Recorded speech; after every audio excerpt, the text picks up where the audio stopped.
Hey crew, how you going? Welcome back to K2 Paranormal. This week I've got something a little bit different for you. I've actually got a compilation video for you guys to have a look at. It is the top 5 most haunted homesteads within Australia. So without any further ado, let's jump in and have a look at it. Number 5.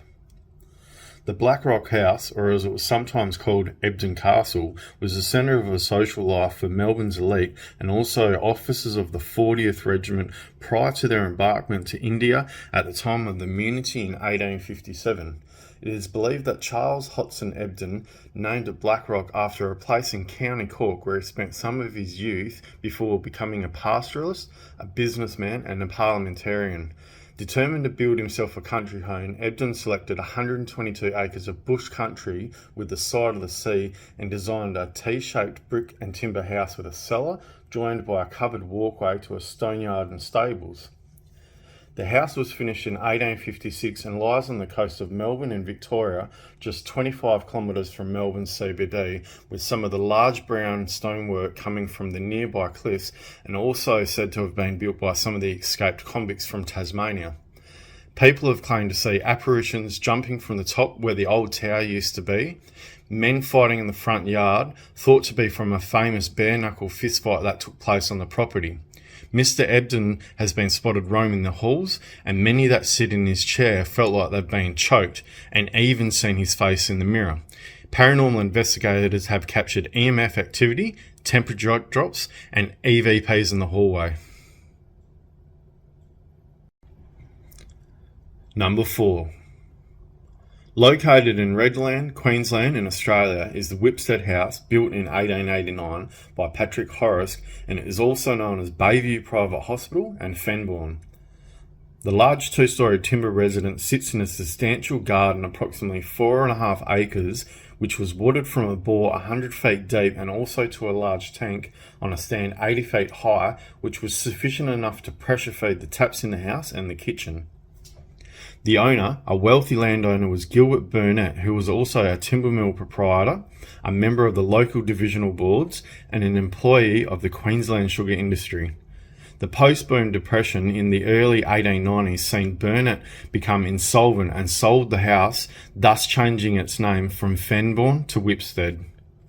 From 1943 to 1973, it became a private hospital known as the Bayview Hospital, and also operated as a function centre.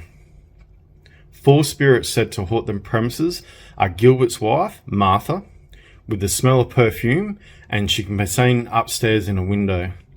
Gilbert's son, who is seen peering through the banisters on the staircase, is a sight to see, and the ghost of an elderly man who was a servant is seen in butler's uniform. Gilbert's daughter, who fell through the window from the upper balcony, died of fatal consequences. Through the years as a hospital, it has also seen 7 people die between 1838 and 1953.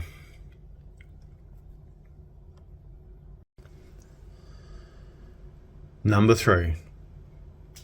Located in the former colonial village of Narellan in New South Wales in Australia is the Studley Park House, built in 1889, and is a fine example of Victorian Italianate architecture and on an open landscape setting. In 1810, 2 lots of 100 acres of the land was sold to John Condren and William Parrott.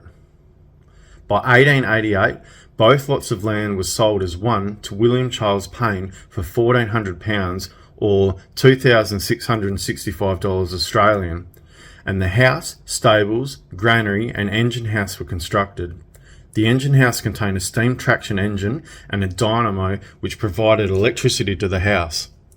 Payne named the property Studley Park after a property near where his father-in-law lived in Ripon in England, but the mansion bankrupted Payne and forced him to sell it in 1902.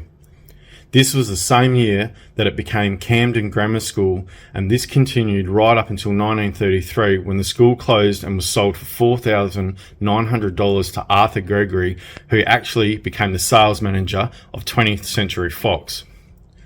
The property soon acquired an 18-hole golf course, and by the World War II, the Army purchased the property for $16,000 and used it as a school of tactical instruction. One of the first students was A.R. Cutler, who later became the Governor of New South Wales. The house is said to be haunted by a 14-year-old Ray Blackstone, who actually drowned in the dam on the 15th of October 1909 near the property. His body was kept in the cellar until certification and burial. In 1939, the son of the previous owner, Arthur Gregory, died of appendicitis in the theaterette, and his body was also laid in the cellar until burial. There is also reports of children throughout the house and a lonely woman in the tower who stands waiting for a man to return.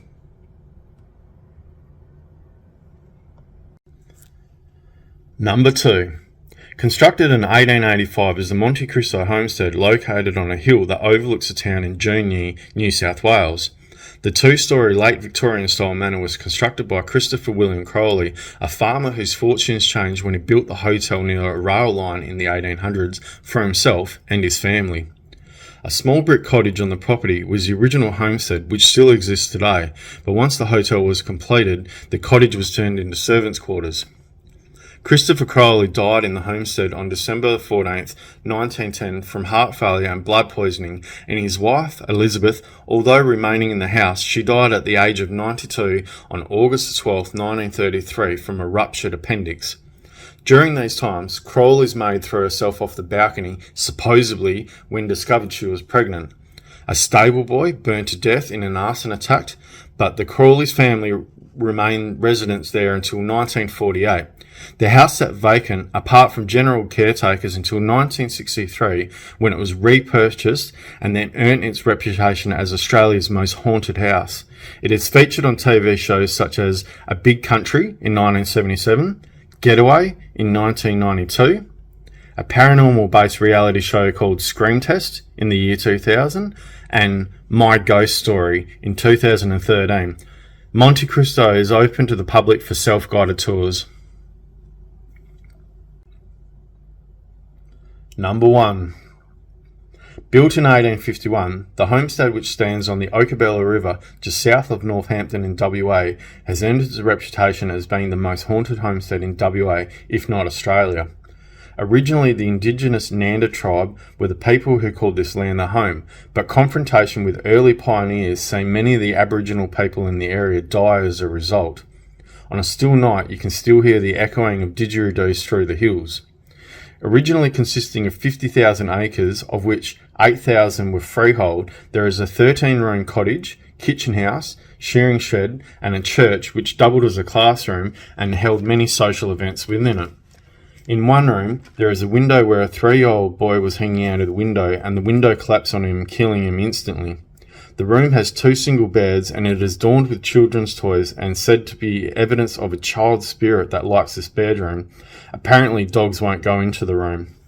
In 1966, a man named George was cleaning his gun and met an untimely death when the gun accidentally went off, killing him instantly. There are still remnants of the blood on the walls and the cabinets today. This room is said to have heard banging noises coming from it, creaking noises, and other noises that can be heard are rattling doors, feelings of being pushed, doors opening and closing on their own, strange lights, smells and temperature drops. Unfortunately, Ell Homestead is now a private residence and is not open to the public for accommodation or travel use. Alrighty, I hope you guys enjoyed that. Look, it was just something a little bit different. I wanted to give something else a go. If you enjoyed the video, just jump down, give it a like and a comment. You can subscribe to my channel and do all those wonderful things that helps me out. If you enjoy this, then I'll keep making a few more of these, and we'll see you in the next one. Catch you later. Stay spooky, guys. See ya.